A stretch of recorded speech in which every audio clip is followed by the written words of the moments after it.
राधे राधे गरिमा बहन। राधे राधे नायक बहन। राधे राधे गुरु जी। कैसी हैं गरिमा बहन? हाँ जी गुरु जी, ठीक हूँ। ठीक है। और हमारी नायक बहन आप कैसी हैं? जी चलिए। बिल्कुल ठीक हूँ गुरु जी, प्रणाम।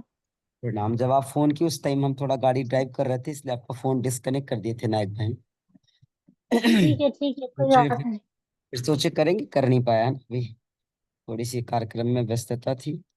ये सारे लोग कहाँ चले गए गरिमा बहन? 9:18 मतलब 8 मिनट हो चुके हैं।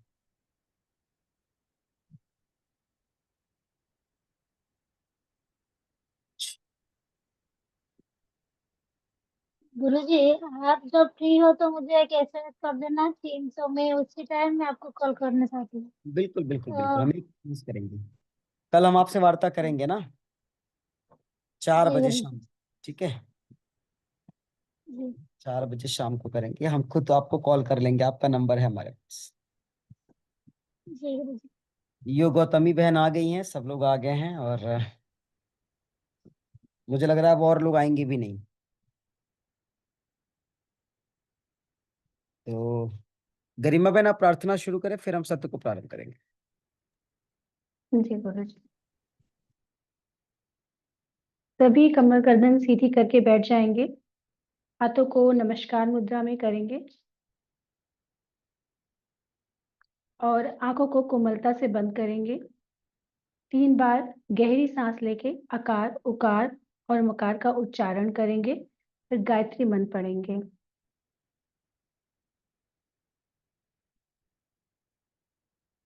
आ,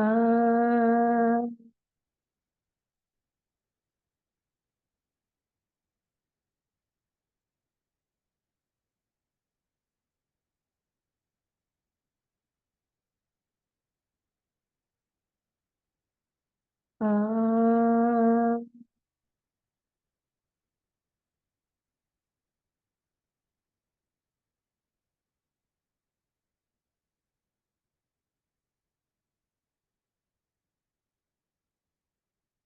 आ,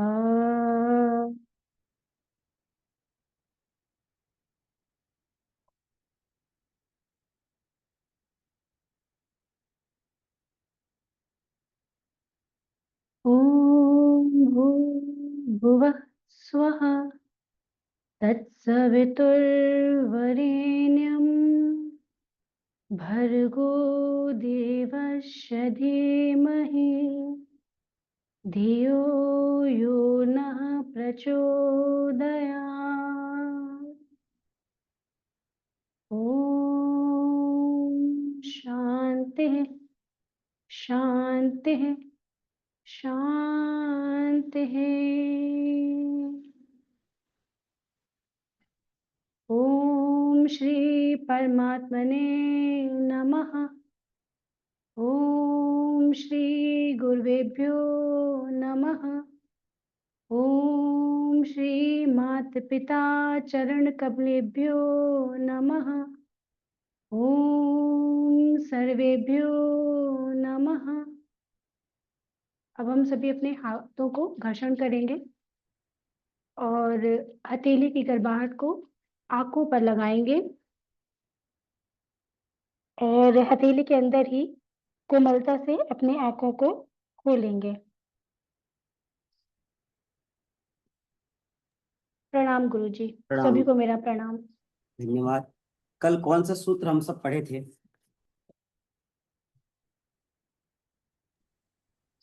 गुरु जी, कल मैंने क्लास नहीं ज्वाइन किया था, लेकिन मैंने पूछा तो शायद 20वां कंप्लीट हो गया था, 21वां आपने स्टार्ट किया था। हो जी चुका था गुरु ना जी, शायद। 23 होने वाला है, 22 खत्म हो 22 गई। तक अच्छा, हुआ था 22 कल, खत्म हो गई। 23 हो आज हो।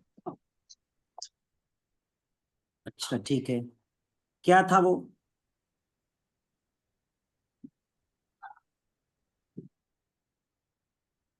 जो कल सूत्र कंप्लीट हुआ, क्या था सूत्र बताएंगे? ठीक है, जो वो मृदु मध्य अधिमात्रता विशेषण ये ठीक है। था।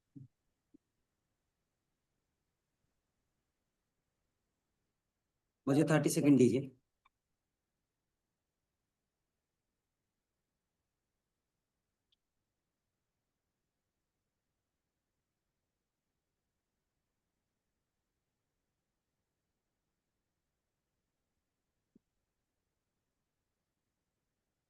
नेक्स्ट नंबर का जो सूत्र है वो है हमारा ईश्वर प्रण क्या है, ईश्वर प्राणी ईश्वर प्राणी धानाद्वा। ठीक है, ईश्वर प्राणी धानाद्वा। आज वीडियो हमारी ऑफ रहेगी, ध्यान से समझिएगा। यहाँ पे ईश्वर प्राणिधान की बात कर रहे हैं। इस सूत्र में ईश्वर प्राणिधान के लिए बताया गया है। शब्दार्थ की जब हम बात करते हैं, यहाँ पे है ईश्वर प्राणिधानात्, जो ऊपर है धानाद्वा, तो हम कह रहे हैं ईश्वर प्राणिधानात्, अर्थात ईश्वर भगवान के प्रति समर्पण भाव से समाधि की सिद्धि अति शीघ्रता से होती है। जो समाधि है उस समाधि की सिद्धि अति शीघ्रता से होती है। अति शीघ्र का तात्पर्य कल क्या बताया गया था आप लोगों को? शीघ्र, तीव्र।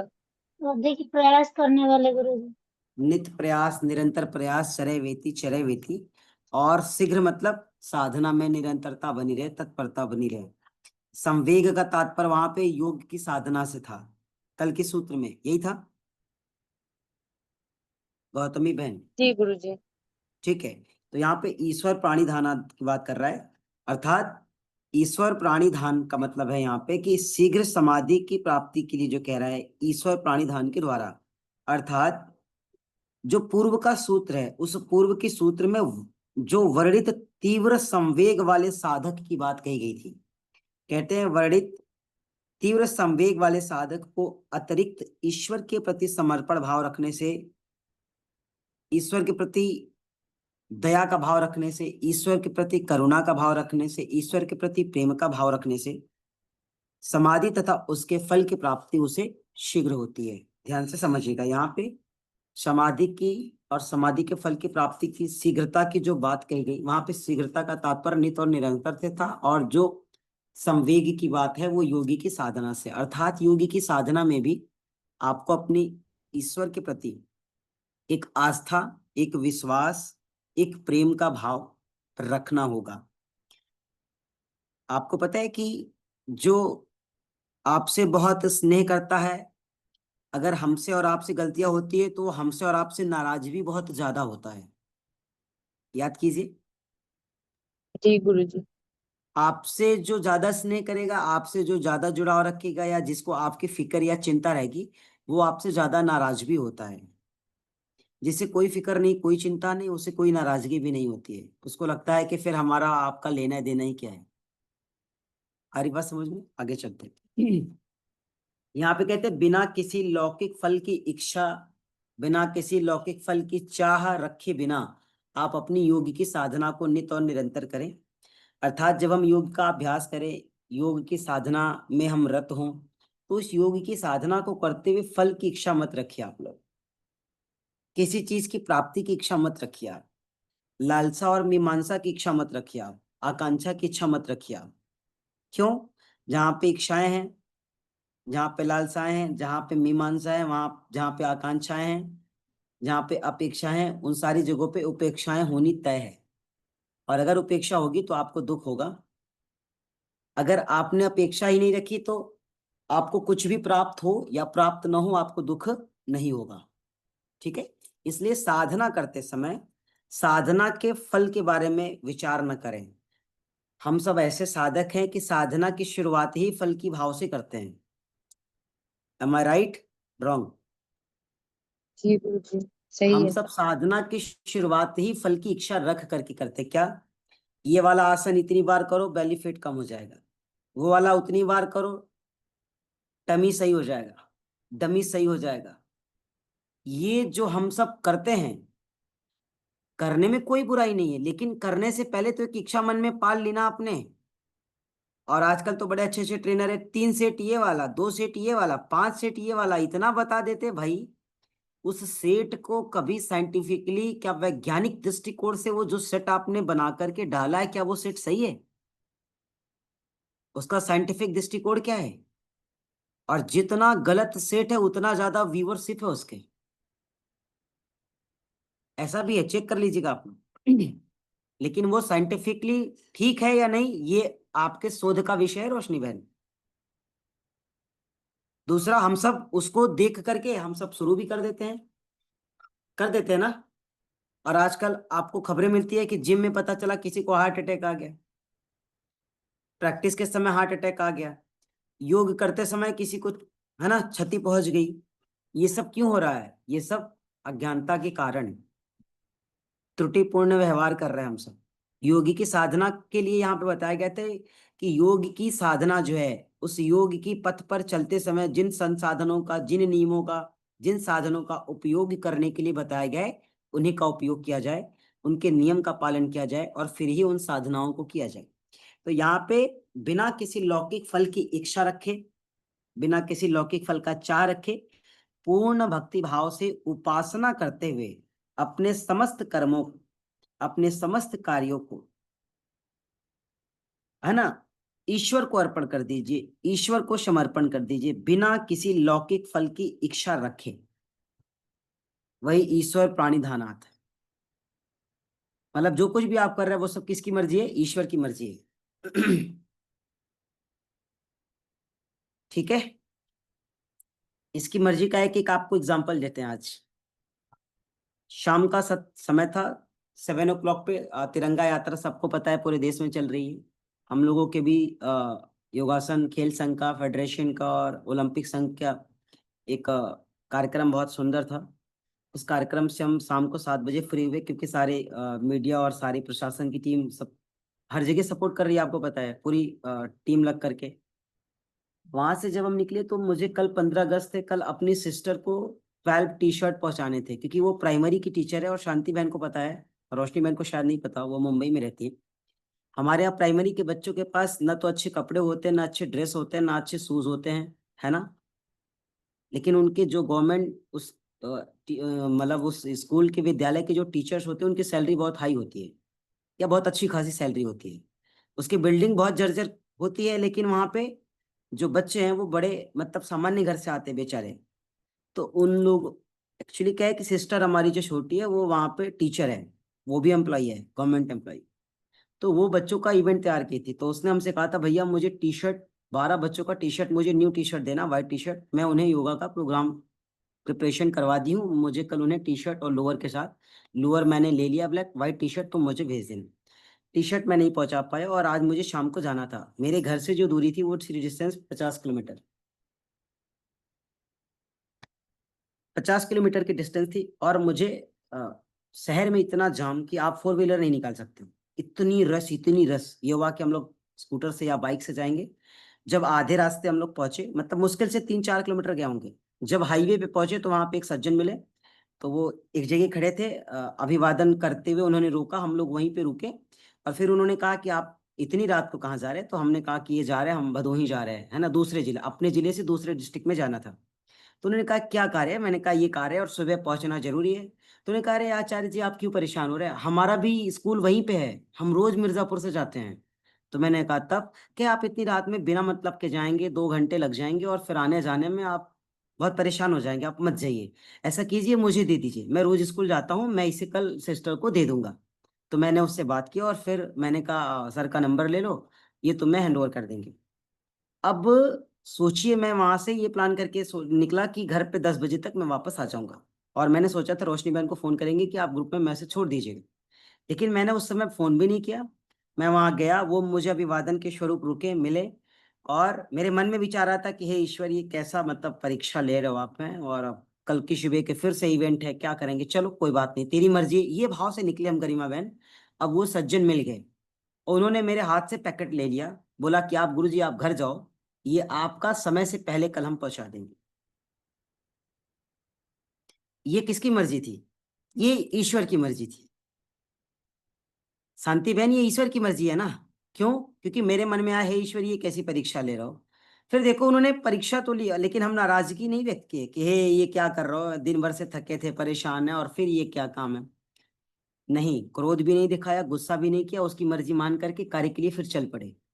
और अंत में वो बीच राह में ही आपको राहीगीर से मिला देता है कि अब आप घर जाओ। तो ये क्या है? यही ना ईश्वर का सहयोग है। और मैं रास्ते में जब आ रहा था तो ईश्वर का धन्यवाद करते हुए आ रहा था। क्यों? क्योंकि 2 घंटा मुझे लगता जाने में ना, कम से कम 20 मिनट का वहां से घर के रास्ते भर में कम से कम ईश्वर का नाम ही ले लो। सोच रहे थे कि कैसी तेरी महिमा है, बार बार हमें मुसीबत से निकाल लेते हो, बार बार हमें दूर जाने से बचा लेते हो, बार बार हमें विषम परिस्थितियों में संभाल लेते हो, ये कैसी मर्जी है। क्यों? क्योंकि वो कार्य हम अपना कार्य नहीं समझ के कर रहे थे। मेरे मन में एक भाव था कि वो बेचारे गरीब बच्चे हैं, उनको एक टी शर्ट मिल जाएगी, एक लोअर मिल जाएगा, अगर हम टी शर्ट नहीं पहुंचाएंगे कल का इवेंट खत्म होने के बाद कोई मतलब नहीं है, पहुंचा देते हैं। तो मेरे मन में एक भाव था ना कि चलो ये भगवान का कार्य है, गुरु का कार्य है। तो देखो, गुरु ने और भगवान ने आपकी मदद करने के लिए किसी को भेज दिया ना बीच में। इसी तरीके से आपको हर कार्य को अपने भगवान को समर्पित करके करना है, कि वो आपका कार्य नहीं है, वो आपके भगवान का कार्य है। वो आपका कार्य नहीं, वो आपके इष्ट का और आपके आराध्य का कार्य है। गौतमी बहन, समझ पा रही हैं आप? जी गुरुजी। हाँ, तो हमेशा हमें इस भाव के साथ कार्य करना है कि जो कार्य हम कर रहे हैं, अपने समस्त कर्मों को बिना किसी लौकिक फल की इच्छा रखे, बिना किसी लौकिक फल की चाह रखे हम ईश्वर को समर्पित कर दें। वो ईश्वर प्राणिधान कहलाता है।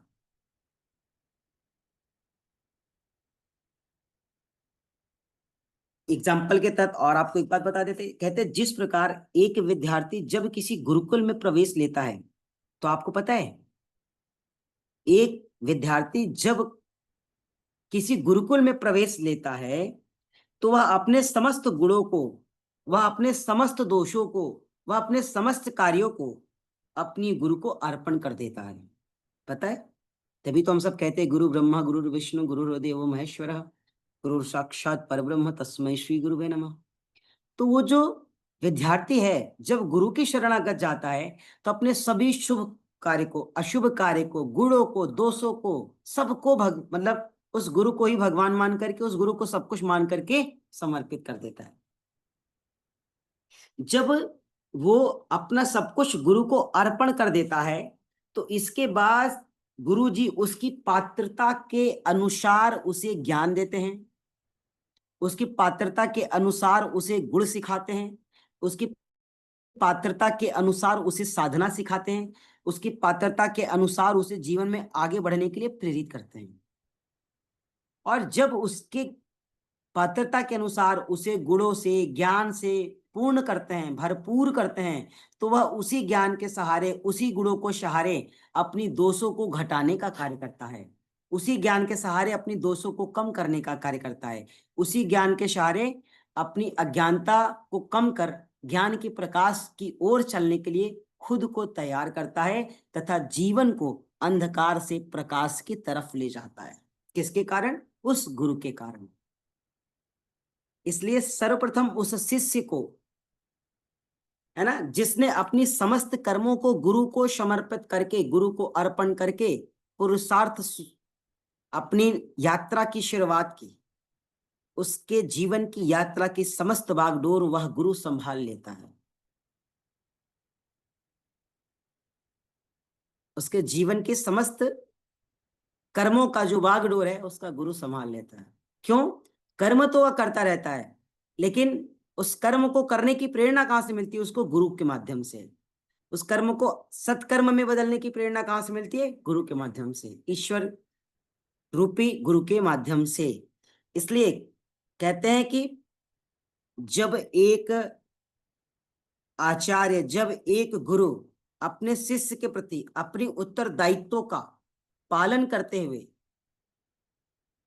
एक आचार्य, एक गुरु जब अपनी उत्तरदायित्व का पालन करते हुए अपने शिष्य के कल्याण के लिए संकल्पित हो जाता है, तब उसके शिष्य का कल्याण क्षण भर में, पल भर में, अचानक ही हो जाता है। कहते ना कि गुरु की कृपा से शक्तियां जागृत हो गई, गुरु की कृपा से चक्रास जागृत हो गए।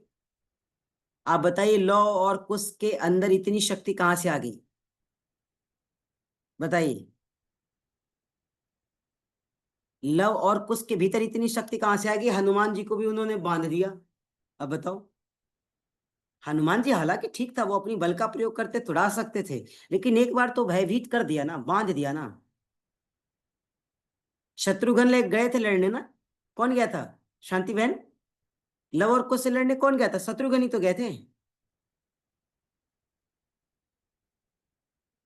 उनको भी परास्त की, कगार पे ला करके खड़ा कर दिया और वापस भेज दिया। तो जो वो शिष्य थे, उन शिष्यों के ऊपर कृपा किसकी थी, शक्तिपात किसका था, उस गुरु का शक्तिपात था। इसी तरीके से जब आचार्य, जब गुरु किसी को गुरु की भाव से, है ना, उस गुरु शिष्य परंपरा की भाव से जब उसके ऊपर स्नेह बरसाना शुरू कर दे, या उसका स्नेह उसको मिलना शुरू हो जाए, तो समझ लेना कि उसके जीवन का कल्याण छुपा हुआ है। और हम उस गुरु शिष्य की परंपरा की बात करें जो हमारे पूर्व की थी, क्योंकि आज की इस कलयुग में गुरु का मिलना बड़ा मुश्किल है, याद रखना। इसलिए कहते हैं साधक को जब कभी कोई गुरु, कोई आचार्य अगर मिल जाए और उसे बार बार महसूस हो कि इस गुरु के माध्यम से, इस आचार्य के माध्यम से मेरे जीवन में परिवर्तन आ रहा है, मेरे शब्दों में परिवर्तन आ रहा है, मेरे व्यवहार में परिवर्तन आ रहा है, मेरी जीवन शैली में परिवर्तन आ रहा है, मेरे दुखों में परिवर्तन आ रहा है, तो समझ लेना कि वो गुरु आपका सामान्य गुरु नहीं है। और जब कोई गुरु या जब कोई आचार्य किसी शिष्य को स्नेहवश, करुणावश, प्रेमवश सम्मान देना शुरू कर दे, उसका रिस्पेक्ट करना शुरू कर दे, तो ये भी समझ जाना कि सामने वाला साधारण नहीं है। अर्थात गुरु उसकी सत्ता को जानता है, उसे भी उस ईश्वर रूपी भाव में स्वीकार कर रखा है, इसलिए उसको इतना ज्यादा सम्मान दे रहा है। जब दोनों का भाव यह हो जाता है तो वहां पे केवल व केवल सफलता ही होती है, असफलता नाम की कोई चीज नहीं होती है। इसलिए ईश्वर प्राणिधान को योग का एक अभिन्न अंग माना गया है, तभी तो योग सूत्र में कई बार इसका वर्णन किया गया है। कहते हैं जिससे उसकी, मतलब ईश्वर प्राणिधान की उपयोगिता का पता चलता है। योग दर्शन में कई जगह इस सूत्र का मतलब आपको भाव मिल जाएगा, इस सूत्र के बारे में मिल जाएगा। क्यों? क्योंकि बिना भाव के, बिना समर्पण के, बिना त्याग के, बिना डेडिकेशन के कोई भी कार्य संभव है ही नहीं, कोई भी कार्य संभव नहीं है। इसलिए साधक को अपनी संकल्प की साधना को पूर्ण करना होता है। साधना तो पूर्ण होगी, लेकिन तब जब आपके संकल्पों में कोई विकल्प नहीं होगा। संकल्प की साधना को पूर्ण करे और विकल्प रहित संकल्पों की साधना को पूर्ण करे, अर्थात जो संकल्प ले ले फिर उसमें व्यवधान ना आए, उसमें बाधा ना आए। और कैसे, मैं बता देता हूं। कहते जब कोई साधक अपने समस्त कर्मों को ईश्वर में समर्पित कर देता है या ईश्वर के प्रति समर्पण भाव से उस कार्य को करता है, तब ईश्वर योगी को संकल्प मात्र से केवल सहायता प्रदान करते हैं। पता है, ईश्वर साधक को, ईश्वर अभ्यासी को, ईश्वर योगी को संकल्प के माध्यम से साहस प्रदान करते हैं, संकल्प के माध्यम से शक्ति प्रदान करते हैं, संकल्प के माध्यम से बल प्रदान करते हैं। शांति बहन, वो ईश्वर दिखाई नहीं देता है, ईश्वर दिखाई नहीं दिया, लेकिन मुझे एक बल प्रदान किया ना कि नहीं चलो 10 बज जाएगा लेकिन चलेंगे, उनकी मदद हो जाएगी, बेचारों की, उनको मिल जाएगा। तो उसके पीछे एक साहस रूपी जो तार था, वो कहीं ना कहीं ईश्वर का ही तो माध्यम था ना। जी गुरु जी, दिखाई नहीं देता है लेकिन हमें मतलब उस समय तो नहीं समझ आती है, लेकिन बाद में ये चीज समझ में आती है कि नहीं, मुझे तो मतलब भगवान ने ही, मतलब ईश्वर ने ही मतलब सहायता की थी उस काम के लिए। वही विषय ना, तो यहाँ पे हमें अपनी कार्यों को क्या करना चाहिए, ईश्वर को समर्पित करके, समर्पण भाव से, समस्त कर्मों को ईश्वर का कर्म मान करके, अपने को निमित्त और साथ साधन मान करके उस कार्य को पूर्ण करने का। आप कोई भी कार्य करिए, आपका कार्य अधूरा नहीं रहेगा। एक और बात, आज मैं कक्षा में 8:50 पे जुड़ा हूं, मैं बता दूं। मेरे बाद जुड़ी है नायक बहन, 18 मिनट हो गया, तो फिर गरिमा बहन जुड़ी 17 मिनट पे, फिर धीरे धीरे सारे लोग जुड़े। और हम इसलिए जुड़े थे कि हम आपको ये कहेंगे कि आज हम कक्षा नहीं लेंगे, है ना। एक आधा मन था कि कक्षा नहीं लेंगे, लेकिन देखे हम इतने देर से, फिर हमको लगा 2 दिन हमारी गरिमा बहन नहीं आई और आज ही आई, आज अगर हम कक्षा मिस कर देंगे तो फिर ये अच्छा नहीं है। क्योंकि जब ये नहीं थी तो हम कक्षा ले रहे थे।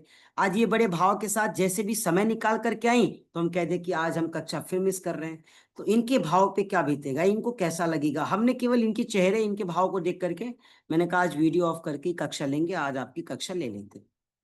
सोच लो गरिमा बहन, क्यों? क्योंकि मुझे लगा कि सच में ईश्वर की मर्जी है। और देखिए फिर धीरे धीरे सारे लोग आ गए। तो अपने समस्त कार्यों को ईश्वर का कार्य मानो, है ना, ईश्वर प्रणिधान। दूसरा, क्योंकि जब आप अपने समस्त कार्यों को ईश्वर का कार्य मान करके उस कार्य की शुरुआत करते हैं, कहते हैं जब कोई योगी, जब कोई साधक, जब कोई अभ्यासी संकल्प की सहायता से किसी कार्य को करता है तो ईश्वर संकल्प के द्वारा ही शक्ति और सहायता भी प्रदान करता है। जो साधक की समस्त चित्त की वृत्तियों को निरोध करके उसे उसके कार्यों में पूर्ण रूप से रत रहने के लिए प्रेरित कहता है, लगे रहने के लिए प्रेरित करता है। तभी तो हम लगे रहने के लिए हमको प्रेरित कर दिया कि कक्षा भी चलने लगी, एक सूत्र भी कंप्लीट हो गया। यही तो है ना। आगे, साधक को शीघ्र समाधि के फल की प्राप्ति के लिए ईश्वर प्राणिधान को समाधि प्राप्ति का विशेष साधन और मार्ग बताया गया है। लेकिन याद रखिएगा, ये उसी को हो पाएगा जिसकी ईश्वर में पूर्ण निष्ठा होगी, जिसकी ईश्वर में पूर्ण निष्ठा होगी। और जो लोग ईश्वर के प्रति निष्ठा रखते हैं वो दिखाते नहीं हैं। छोटा सा एग्जांपल, जब हम वेस्ट बंगाल में पढ़ रहे थे तो वहाँ पे हमारे साथ हमारी ब्रांच के बहुत ढेर सारे बच्चे थे। तो उसमें मैथ्स के पेपर बड़े हार्ड आते हैं, है ना, मैथ्स के पेपर बड़े हार्ड आते हैं। तो मैक्सिमम बच्चों की मैथ्स कमजोर होती थी। तो एग्जाम शुरू होने से पहले रोशनी मैम सबने कहा हम सब चलेंगे काली माँ का दर्शन करने। हमने कहा "हाँ, सब चलो"। अरे हम तो दर्शन के भाव से गए थे, हम ये थोड़ी कहने गए थे कि काली माँ तुम हमें पास कर देना तो हम फिर तुम्हारे पास आएंगे। आधे से ज्यादा ने काली माँ को मना करके आया, हे काली माँ हम ये चढ़ा देंगे, हम वो चढ़ा देंगे, ऐसे आएंगे वैसे आएंगे। और हमसे पूछा तुमने क्या किया, मैंने कहा कुछ नहीं, काली माँ के स्वरूप को देखा, बस वो दिमाग से जा नहीं रहा है क्या, और कुछ मांगा नहीं। मैंने कहा अरे उनको देखने के अलावा कुछ मेरे चित्त में आया ही नहीं। क्या मतलब? मैंने कहा जब मैं देखा तो देखते ही रह गया। क्या और कुछ मांगा नहीं? मैंने कहा मेरे शब्द ही नहीं निकले, फिर मांगेंगे कैसे? तो हम तो दर्शन ही कर लिए। वो गए थे, हमने कहा तुमने देखा? क्या नहीं देखा नहीं, लेकिन भीड़ भाड़ बहुत थी, बस ये था कि हाँ हमने मन्नत जो हमारी माननी थी मान लिए। मैंने कहा तब? क्या चलो ठीक हो जाएगा, पूर्ण होगा तो बताएंगे। तो पता चला बेचारों का बैक लग गया। तो मैंने कहा हम चल रहे काली माँ, क्या तुम सब चल रहे हो कि नहीं, है ना, एक सेमेस्टर के बाद। मैंने कहा हम तो चल रहे काली माँ, क्या तुम सब चलोगे? क्या नहीं नहीं तुम जाओ, तुम तो पास हो गए हो, हम तो नहीं जाएंगे, हम फेल हो गए हैं। तो मैंने कहा फेल और पास से काली माँ का क्या लेना देना है? तो उन्होंने कहा हमने काली माँ से मन्नत मांगी थी कि आप हमें मैथ्स में पास कर देना, हम फिर आएंगे। तो मैंने कहा तो तूने कहा हमें तो फेल होगा, हम तो फेल हो गए, तो हम तो बिना मांगे पास हो गए। उन्होंने कहा आपने मांगा क्या? मैंने कहा मांगने का तो मौका ही नहीं मिला ना। उस स्वरूप को देखने के अलावा मतलब उसको हम मतलब जी ही पा रहे थे कि बस महसूस कर लो कि वो हमेशा ध्यान में बना रहे, याद में बना रहे। और जो लोग मांगने गए थे उनको स्वरूप दिखेगा, वो स्वरूप के सामने भी थे इसलिए भी दिखाई नहीं दिया। क्यों? क्योंकि मन में लालच था। क्यों गौतमी बहन, आप क्या ही तो है काली माँ। सबका है। उनके यहाँ, उनके मन में तो लालच थी कि हमको पास कर देंगे तो आएंगे। अरे काली माँ के यहाँ गए थे तो केवल मांगना ही शुरू कर दिया। अरे जाके कुछ दिया होता, माला फूल मन लेके गए होते ना, नारियल मन लेके गए थे। हम ऐसे ही गए थे, देखो बता दें, हमने कोई माला फूल नहीं लिया था, हम ऐसे ही चले गए थे। ऐसे ही उन लोगों ने पूरा टोकरी भर के लिया था, शायद वो उसने 250 रुपये का प्रसाद भी दिया था, बड़ा महंगा उस टाइम। अब जो जिस भी कारण जाओ, हम तो बिना प्रसाद के चले गए थे। तो काली माँ ये थोड़ी कही कि हमको ये सब ला के चढ़ाओ, वो तो भाव की भूखी है ना। तो उसी भाव के साथ हम चले गए थे, बस। और विश्वास कीजिए फेल मुझे होना चाहिए था, क्योंकि मैथ्स तो मेरी कमजोर है। मैं पास हो गया, वो मैथ्स जिनकी तेज थी वो फेल हो गए। क्यों? क्योंकि वहां पे पूर्ण विश्वास था ईश्वर के प्रति। वही है, किसी भी कार्य में आपकी पूर्ण अटूट विश्वास होने चाहिए, याद रखना। क्योंकि जब पूर्ण और अटूट विश्वास रहेगा ना, वो असंभव से असंभव कार्य को भी संभव करेगा ईश्वर। सोचो 1 नंबर से कोई फेल होता है तो कितनी बदनामी होती है। एक बार जिसका सेमेस्टर बैक हो गया वो, उसकी बदनामी नहीं होगी? बेचारे इतने सुंदर सुंदर, इतने अच्छे अच्छे लड़की लड़की, अरे राम राम, इतने बड़े बड़े घर से थे। सारी हेकड़ी, सारी दादागिरी बैक लगने के बाद समझ लो वो सामने ही नहीं आते थे। गौतमी बहन, जी गुरुजी। वो सामने नहीं आते थे। तो इसलिए कहा गया है कि समाधि की भी प्राप्ति हो सकती है, लेकिन तब जब साधक को अपने ईश्वर के प्रति, अपने गुरु के प्रति, अपनी आचार्य के प्रति पूर्ण श्रद्धा, पूर्ण विश्वास होगा तब। अच्छा, आप लोगों को तो हम साधक समझते भी नहीं, आपको तो हम गुरु भाई बहन समझते हैं। हम तो अपने गुरु के स्वरूप को आप में देखते हैं, इसलिए हम आपका इतना सम्मान कर पाते हैं। तो आपसे भी तो वही हमें जुड़ाव है ना, आप उसी तरीके का तो हमें दे भी रहे हैं ना। जो हमारा भाव है आप उतना ही तो सम्मान दे रहे हैं ना, आप उससे कहीं ज्यादा दे रहे हैं। क्योंकि यहाँ पे किसी का कोई मतलब कुछ है नहीं कि हाँ हमें ये देना है आपको ये देना है। एक प्रोसेस के तहत हम सब, जिसके पास जो है वो आदान प्रदान कर रहे हैं। तो आप हमेशा ध्यान रखिएगा, समाधि के फल की प्राप्ति तभी संभव है जब आपकी ईश्वर के प्रति पूर्ण निष्ठा, पूर्ण आस्था और पूर्ण विश्वास होंगे। चले आगे। जी। इसका अगला सूत्र और भी विशेष है। क्या कह रहा है? कह रहा है क्लेश कर्म विपाक आशय अपरामृष्ट पुरुष विशेष ईश्वर, है ना। 24 क्या कह रहा है? कह रहा है क्लेश कर्म विपाक आशय अपरामृष्ट पुरुष विशेष ईश्वर। शांति बहन, है क्लियर? कोई और पढ़ना चाहेगा? देवांशी बहन को बुलाओ, कहाँ गई? मैसेज कर दी कि नहीं आएंगे? बड़ा सुंदर सूत्र है ये। शांति बहन शायद पढ़ना चाह रही है। हाँ चलिए पढ़िए। क्लेश कर्म विपाक क्षय अपरामिष्ट पुरुष विशेष ईश्वर। यहाँ पे असाइलेंट है शांति बहन, ध्यान से। जी यही है विपाक कुछ यहाँ कहाँ पे पे। गुरु? जो आप क्लेश कर्म विपाक का पढ़ रही ना, विपाक हम्म। आ से पहले असाइलेंट है, आशय होगा वहां पे। विपाक आशय। आशय है ना, काशय है ना, वहां पे असाइलेंट है।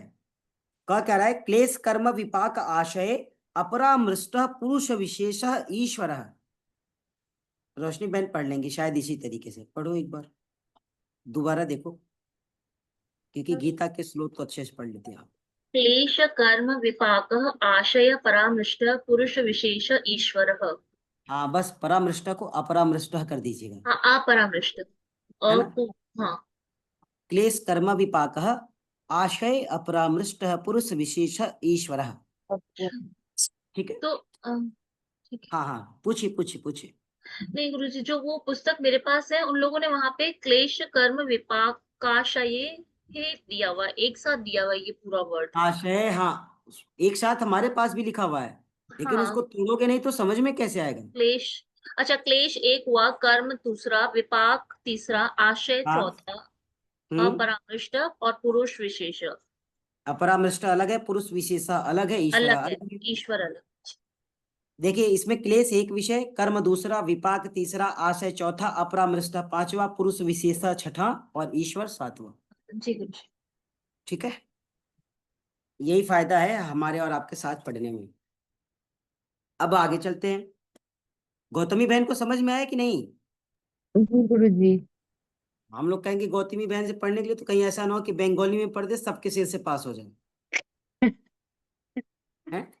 अच्छा कोई बात नहीं। यहाँ पे 24 नंबर का सूत्र कह रहा है कि ईश्वर का जो स्वरूप है ना, ईश्वर का जो स्वरूप है, क्लेश पहला, कर्म दूसरा तथा आशय रहित अवस्था अपरामृष्ट। अर्थात जो ईश्वर का स्वरूप है, क्लेश कर्म तथा आशय रहित अवस्था है, वो क्लेश से, वो कर्म से, वो आशय से बिल्कुल रहित अवस्था है। जो ईश्वर का स्वरूप है उसी का वर्णन यहाँ पे किया गया है।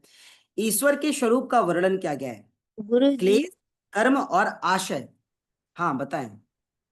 गुरु जी ये जैसे ये आश्रय के बाद यहाँ पे र है ना, मतलब र साइलेंट हो जाएगा क्या? हाँ, तो अपरामृष्ट है ना, र है ना, अपरामृष्ट। नहीं, आश्रय जैसे यहाँ पे अय की मात्रा है ना, हाँ, और तो तो यहाँ पे अय उसके की बाद मात्रा परामृष्ट। है, जो अय की मात्रा है वहां पे आशय पढ़ रहे हैं ना, दो कामा बिंदु लग जाएंगे ना वहां पे, आशय हो अच्छा। जाएगा। ठीक है। उसके बाद अ नहीं, ये परामृष्ट है, नहीं लिखा हुआ है ना, परामृष्ट नहीं। है, तो परामृष्ट नहीं होता है, अपरामृष्ट होता है। क्या होता है? अपरामृष्ट। अपरामृष्ट का तात्पर्य होता है संपर्क रहित और संबंध रहित से, तो वहां पे क्या है? साइलेंट है। ठीक है, चले आगे। अच्छा, तो यहाँ पे जो ईश्वर की स्वरूप के बारे में बताया गया है, कह रहा है ईश्वर का जो स्वरूप है क्लेश से, कर्म से, आशय से रहित है। क्लेश क्या है आपको पता है? अविद्या आदि पंच क्लेश के बारे में आपने सुना है। क्लेश, अविद्या आदि पंच क्लेश। दूसरा कर्म, शुभ अशुभ और मिश्रित कर्म। कर्म कौन कौन से हैं? शुभ कर्म, दूसरा अशुभ कर्म, तीसरा मिश्रित कर्म, तीसरा आशय, संस्कार अथवा वासना से। तो जो ईश्वर का स्वरूप है यह इन सबसे रहित है। आगे चलें, अब ध्यान से समझिए। पहला क्या था? क्लेश। क्लेश का तात्पर्य यहां पे अविद्या आदि पंच क्लेशों से है। क्लियर? पंच क्लेश कौन से? अविद्या, अस्मिता, राग, द्वेष, अभिनिवेश। ठीक है। फिर दूसरा आता है कर्म। कर्म कौन कौन से? कर्म का तात्पर्य किसे? शुभ अशुभ अथवा मिश्रित कर्म। शुभ अशुभ अथवा मिश्रित कर्म। और कर्म कैसे हैं? कहते एक है सकाम कर्म और दूसरा है निष्काम कर्म, है ना। एक है सकाम कर्म और दूसरा है निष्काम कर्म। तो यहाँ पे जो कर्म के तीन विषय बताए गए, शुभ अशुभ और मिश्रित, ये क्या है? ये इनके भेद हैं। किसके? सकाम कर्म के भेद हैं। कौन? शुभ कर्म, अशुभ कर्म और मिश्रित कर्म। थोड़ा डीप में ज्यादा जा रहे क्या?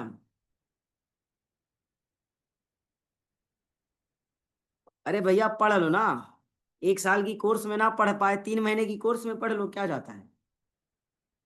क्यों? हाँ रोशनी बहन, इतना पढ़ा डीप दीजिए गुरु जी। हाँ,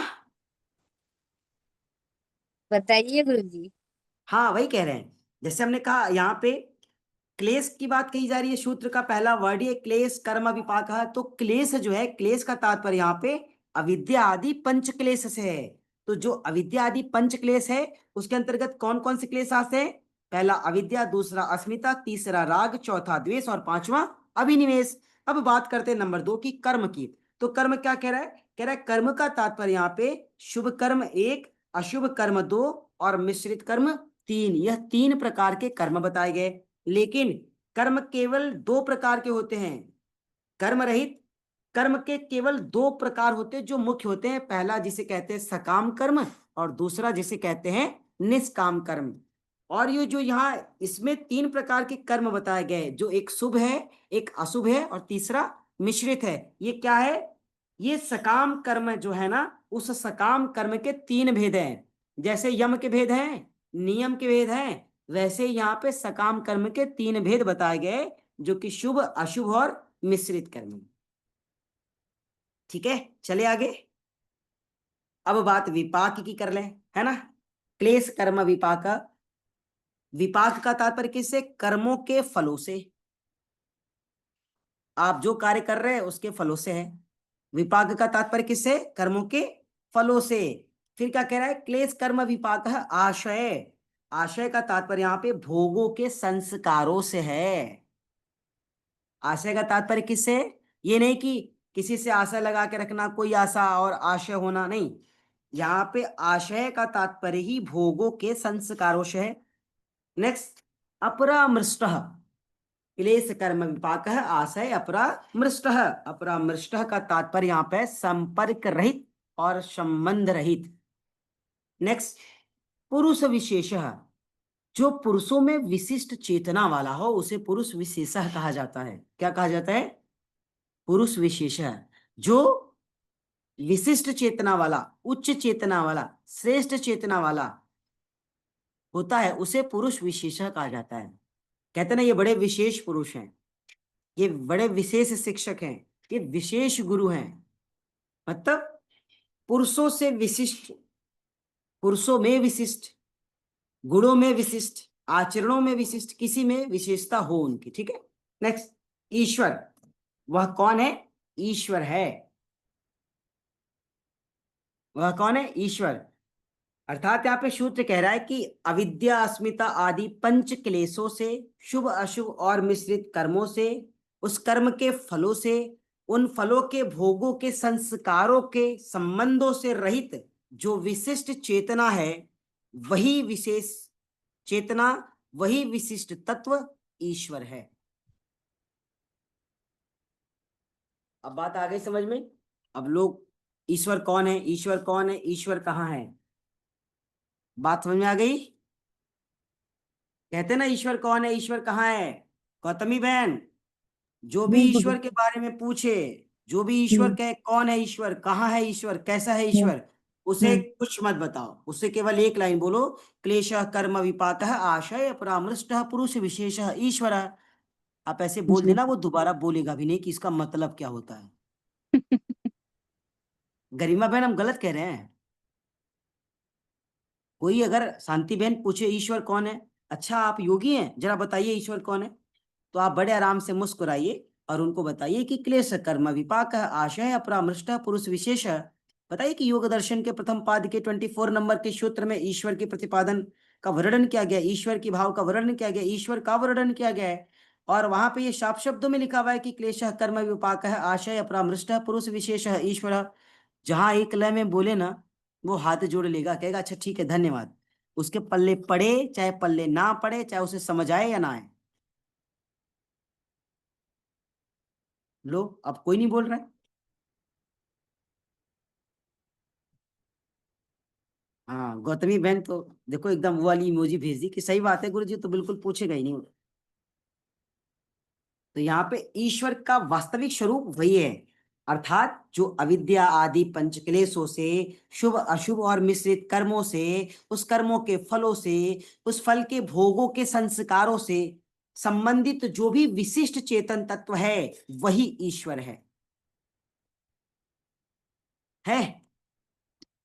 आप सब क्या कहते हैं? हम ब्रह्मास्मि, अरे राम राम राम, आप ही ब्रह्म हो, आप ही के भीतर ब्रह्म, कोई बुरी बात नहीं। तो ये सारी चीजों से तब तो आप मुक्त होंगे ना। फिर तो अगर आप ब्रह्म हैं तो आपको तो दुख नहीं होना चाहिए, फिर तो आपके पास क्लेश होना नहीं चाहिए, फिर तो आपको आ, भोगों के फल की इच्छा तो होनी नहीं चाहिए, फल को भोगने की भी इच्छा नहीं होनी चाहिए, है ना? लेकिन ऐसा है नहीं, ऐसा नहीं है। इस सूत्र को थोड़ा और डीप में ले चलते, कहते हैं इस सूत्र में ईश्वर के स्वरूप का वर्णन किया गया है। ईश्वर को यहाँ ना, ईश्वर को यहाँ पर पुरुष विशेष कहकर संबोधित कर, ईश्वर को यहाँ पर पुरुष विशेष कहकर के संबोधित किया गया है।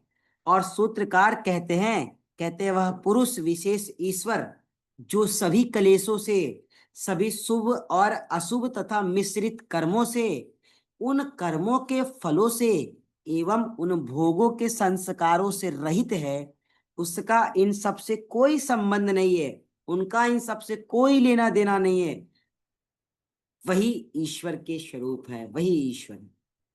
आप जरा बता दो क्या आप लोगों का इनसे लेना देना नहीं है? रोज लेना देना है। अभी किसी को ऊंचा बोल दे तुरंत झगड़ा करेगा, कहेगा रुको बताते हैं तुम्हें, अभी तुम्हारा 15 अगस्त मनाते हैं, है ना? तो फिर ईश्वर कहाँ है फिर?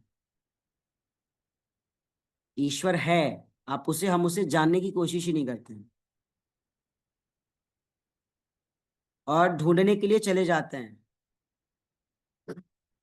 मंदिर मस्जिद गिरजाघर ने बांट दिया भगवान को, धरती बांटी अंबर बांटी, मत बांटो इंसान को। सब तो बट गया है, अब क्या बचा है? घर घर में बंटवारा हो गया है।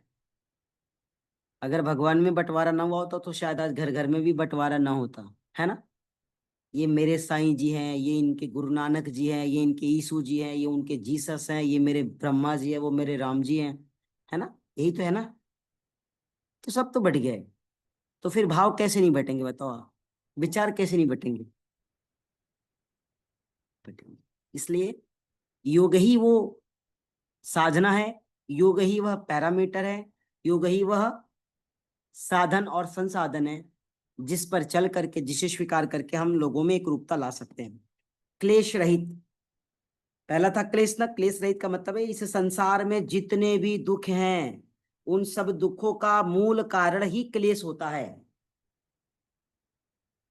और क्लेश आता किससे है? अज्ञानता से। क्लेश किससे आता है? अज्ञानता से आती है। आगे चलते हैं। जब इन क्लेशों का संबंध किसी भी जीवात्मा से हो जाता है ना, तो कोई भी जीव हो दुख का ही अनुभव करता है। इसलिए क्लेशों का जीवात्मा से संबंध नहीं होना चाहिए, और अगर है तो उसे दूर करना चाहिए। किसको? जीवात्मा को। चले आगे। जी क्लेश गुरु के 5 भेद बता दिए गए, अविद्या, अस्मिता, राग, द्वेष और अभिनिवेश। बात नंबर 2 की, कर्म की। कर्म के 2 मुख्य प्रकार होते हैं, पहला होता है सकाम कर्म और दूसरा होता है निष्काम कर्म। सकाम कर्म और निष्काम कर्म कहते, इनमें से जो सकाम कर्म है ना, तो सकाम कर्म के 3 मुख्य भेद बताए गए हैं। जो सबसे पहला भेद है उसे कहते हैं शुभ कर्म। शुभ कर्म का तात्पर्य होता है पुण्य कर्म से। किससे? पुण्य कर्म से, शुभ कर्म। दूसरा होता है अशुभ कर्म, तो अशुभ कर्म का तात्पर्य होता है पाप कर्म से। और तीसरा होता है मिश्रित कर्म, जिसका तात्पर्य पाप कर्म और पुण्य कर्म दोनों होता है, अच्छा और बुरा दोनों होता है, उसे मिश्रित कर्म कहते हैं। कहते हैं जब जीवात्मा इन तीनों कर्मों में लिप्त होता है ना, कभी पाप कर्म में, कभी पुण्य कर्म में, कभी थोड़ा पुण्य किया, कभी थोड़ा पाप किया, है ना, और इसी तरीके से वह कर्म करता रहता है, लेकिन वह पुरुष विशेष ईश्वर के सभी कर्मों से मुक्त केवल निष्काम कर्म कर दे। सकाम और निष्काम, और सकाम में सारे 3 भेद हैं। अगर वो निष्काम कर्म करता है तो समझ लीजिएगा कि वही निष्काम कर्म आप सबको करना चाहिए जो एक साधक करता है, क्योंकि सकाम कर्म तो समस्त लोग कर रहे हैं। ऐसा कर्म करिए कि उस कर्म में समर्पण भी रहे, भाव भी रहे, जुड़ाव भी रहे, त्याग भी रहे, लेकिन फल की चाह न रहे, इच्छा न रहे, है ना। कि इच्छा रखोगे, चाह रखोगे तो दुख होगा।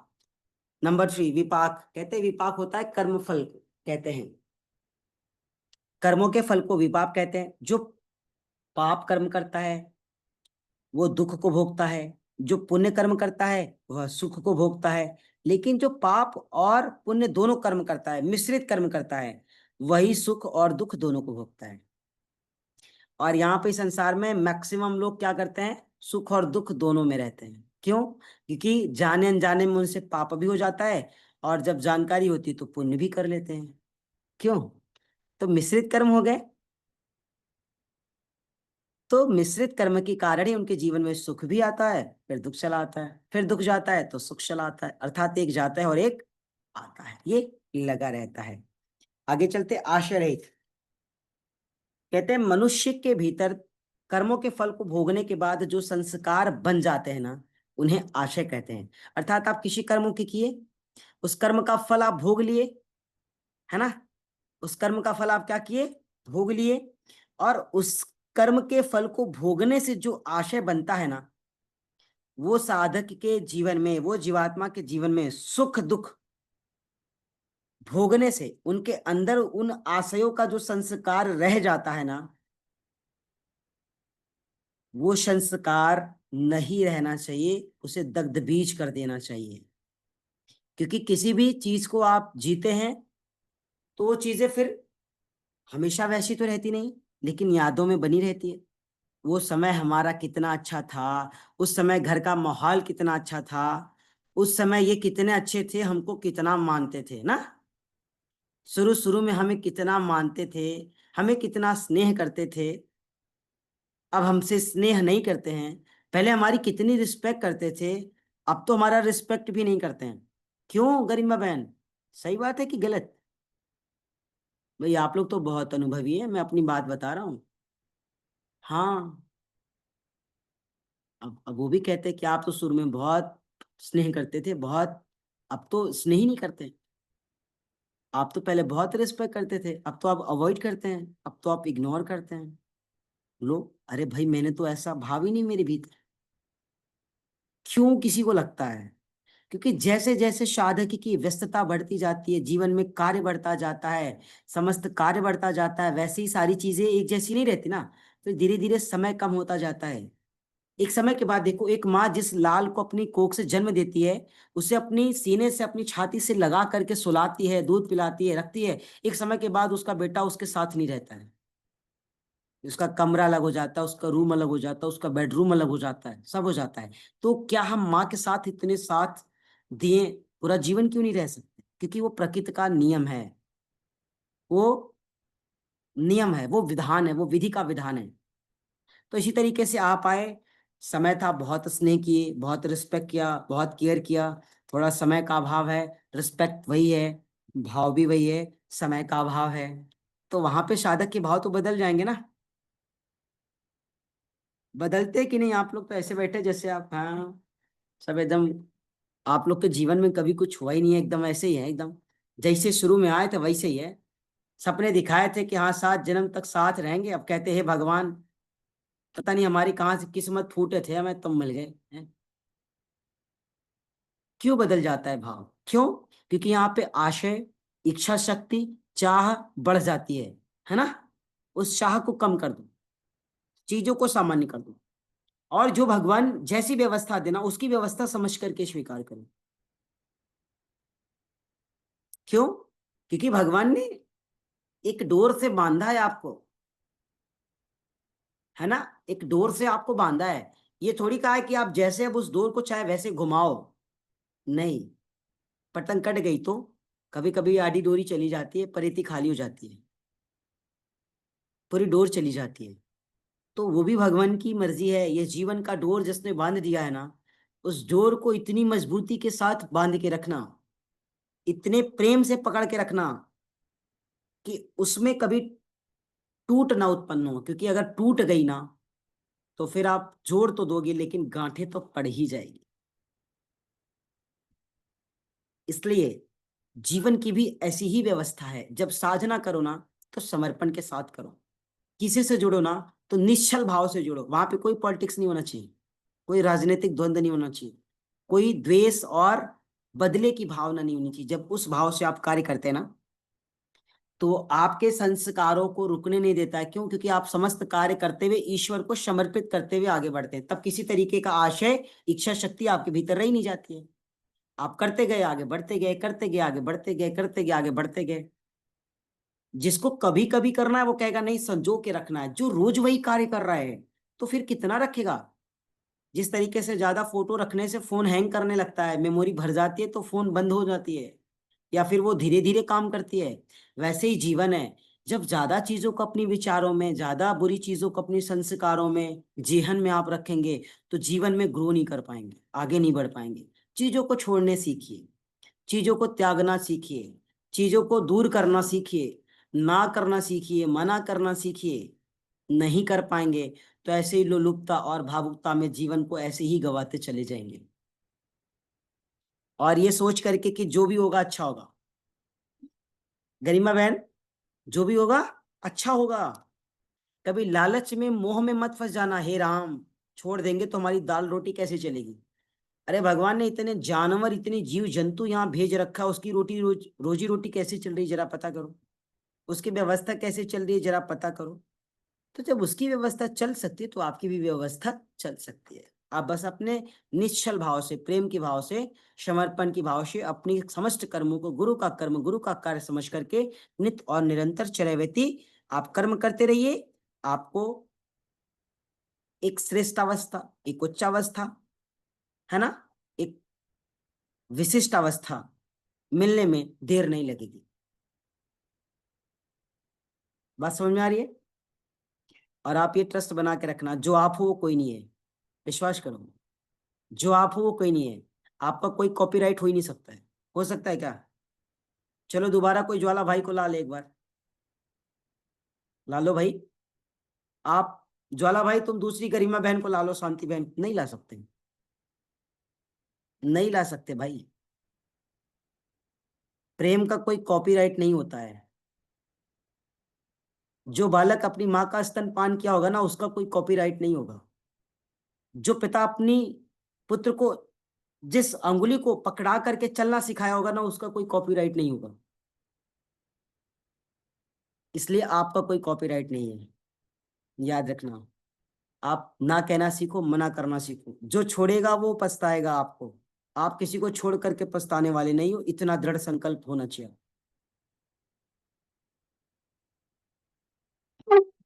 बात समझ में आ रही है गुरुजन?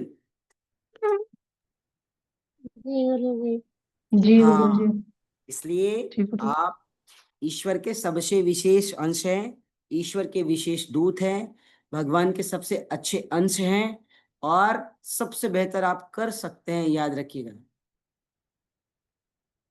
और आप लोगों के लिए गुड न्यूज है, योग कुलम ने वैकेंसी लाई है योग टीचर के लिए, आप लोग अप्लाई कर सकते हो। करीमा बहन बता दिया भाई, अगर आप लोग को काम भी चाहिए तो आप ट्राई करो। वो तो वैकेंसियां बहुत दिन से निकाल रहे हैं, रोज ही निकालते थे, मुझे लगता है खत्म हो जाएगी, लेकिन अभी फिर मुझे मैसेज आया है कि हाँ फिर से वैकेंसी आई है योग टीचर की, तो आप लोग भी ट्राई करो। एक्सपीरियंस ज्यादा चाहिए उनको। अच्छा अच्छा, दिव्यांशी ने देख लिया है, ओहो हो, एक्सपीरियंस ज्यादा चाहिए उनको, ठीक है। तो तय करो, आप लोग उस एक्सपीरियंस को लो और अपनी क्राइटेरिया को फुलफिल करो, ठीक है। तो आज का जो सत्र है इस सूत्र के साथ यहाँ पर पूर्ण होता है। अब लास्ट लाइन कहते हैं, वह पुरुष विशेष है ना, वह पुरुष विशेष जिसे ईश्वर के रूप में पुरुष विशेष नाम दिया गया है, वह पुरुष विशेष ईश्वर केवल क्लेश कर्म विपाक और आशय से रहित है।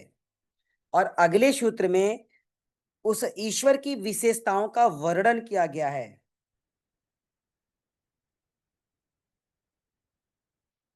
अगला सूत्र क्या है? तत्र निर्तिशयम सर्वज्ञ बीजम। इसमें ईश्वर के जो विशेषता है, ईश्वर का जो गुण है, उसका वर्णन किया गया है, ठीक है। क्या हो गया, पढ़ाओगे तुम भी? पहले बड़े हो जाओ पहले। इनको बहुत समझ में आता है ना गरिमा बहन, आप कुछ भी बोलेंगी हाँ इनको हाँ हूँ, क्यों? हाँ हाँ बेटा, हम्म, हाँ अच्छा अच्छा, ठीक है। ओम जी आप ऐसे ही ठीक है, चलिए। इनका नाम ही ओम है ना, ना चाहते भी गुरु का भगवान का नाम दिन भर लेते रहते सब लोग, है ना। ओम है परम पिता का नाम, और जप लो मन रे शुभ हो श्याम। और सौभाग्यशाली है सब, है ना, कि ईश्वर ने नाम लेने का एक मौका दे दिया। हाँ अच्छा, आप सौभाग्यशाली है कि हम सब अच्छा, ठीक है ठीक है ठीक है। तो आज का सत्र यहीं पर पूर्ण होता है। 24 नंबर का सूत्र जो है वो कंप्लीट हो चुका है। अच्छा लो देख लो, आओ देख लो भाई, देख लो। अच्छा आप लोग अपना अगर वीडियो 1 मिनट के लिए ऑन कर दे तो ये आपको देख लेंगे। आ जाओ देख लो, आ जाओ। बहुत परेशान है गुरुजन, मिल लो, देखो कौन है। हाँ कौन है बेटा, ये कौन है? हाँ चलाओ नहीं आप, चलाओ नहीं आप, इसे मत चलो। हाँ पेन रख दो मेरे पास। जय कर लो, जय कर लो, जय कर लो। अच्छा जय कर लो। अच्छा लो लो लो लो। अच्छा ये लो, पेन लो पेन लो पेन लो, हाँ जय कर दो। हाँ जय कर लो, वीडियो ऑन कर दे, कर दे वीडियो ऑन। अच्छा चलो थोड़ा देख लो, देख लो देख लो देख लो देख लो देख लो, बस बस बस ठीक है। हरे कृष्णा। देख लीजिए देख लीजिए देख लीजिए, उधर देखो। ओम देख लो बेटा, जय कर लो लल्ला। राधे राधे राधे कर राधे। लो। ठीक है, ये आप लोगों को देख करके कुछ ज्यादा एनर्जेटिक हो जाते हैं ना। हाँ अच्छा कह रहे हूँ, सब आपके गुरुजन हैं, है ना। हाँ अच्छा वाह क्या बात है, कह रहे हूँ, ठीक है। सब आपकी गुरुजन हैं। हाँ पक्का, हाँ पक्का। ठीक है, तो आज के सत्र में इतना ही। और शांति बहन जी है क्या साथ में? प्रातः काल की सत्र में आप जुड़े थे? जी गुरुजी। एक मैसेज ड्रॉप कीजिएगा प्राणायाम के क्षेत्र में। रोशनी बहन, हमारी गले की आवाज बहुत प्रॉब्लम कर रही है, आप लोग देखोगे आज बहुत धीरे भी बोल रहे थे। और ये प्राणायाम के सेशन को है ना हम लोग मंडे से करेंगे, एक मैसेज छोड़िए थोड़ा सा, है ना, मंडे से करेंगे। और बहन आप अभी छोड़ कि मैं छोड़ू? आप नहीं, ड्रॉप करिए। आप अच्छा। दूसरा दूसरा ये है कि आ, कल क्या है, कल 15 अगस्त है, फिर जन्माष्टमी है और फिर संडे है ना, 2 दिन की वैसे छुट्टी है। तो एक कार्य कीजिए, कल की बात है, कल करके हम लोग मंडे, हाँ हाँ ठीक है चलो, तो मंडे से हम लोग कंटिन्यू क्लास करेंगे प्राणायाम की, ठीक है। जी और ये गुरुजी। शाम वाली कक्षा जो रहेगी ना वो हम कर लेंगे। तो गुरुजी कल और परसों 2 दिन ये रहेगा ना, स्थगित रहेगा सेशन, बराबर? प्राणायाम का हाँ, कल और प्राणायाम। तो संडे तो गुरुजी छुट्टी आप ये योग दर्शन का भी आप थोड़ा रेस्ट कर लीजिए गुरुजी, थोड़ा गले को आराम दे दीजिए 2 दिन। है। नहीं, फिर आप लोगों का लय टूट जाता है ना, इसलिए। नहीं गुरुजी, अब तब तक जो आपने सिखाया है अभी तक, जो 21 जितने भी किए हैं, 24 सूत्रास जो किए हैं, वो सब रिवाइज कर लीजिए। जी गुरु। कर लेंगे क्या ये लोग, जी अच्छा होगा। गुरुजी। बिल्कुल गुरुजी। जी। अच्छा तो ठीक है, तो ठीक है ये कार्य कर लेंगे, तो फिर आप दोनों ग्रुप में मैसेज छोड़िए, है ना। जी। छोड़ दीजिए, और हम थोड़ा मेडिसिन भी ले रहे हैं, अभी गरारा करके बैठे हैं आपके पास, है ना। आ, ठीक नहीं है गुरुजी, आज, आप ध्यान रखिए आजकल अपना। छोटे महाराज जी बोलना शुरू कर दिए, तो अब हमारी आवाज ही है ना धीरे आ रही। हाँ, शिकायत कर रहे हो मेरी, अब पिटेंगे हम तुम्हें, शिकायत कर रही है, हैं। कौन है ये बेटा? आ, हाँ हाँ हाँ, बस इतना जोर से गर्जना मत करो, ठीक है।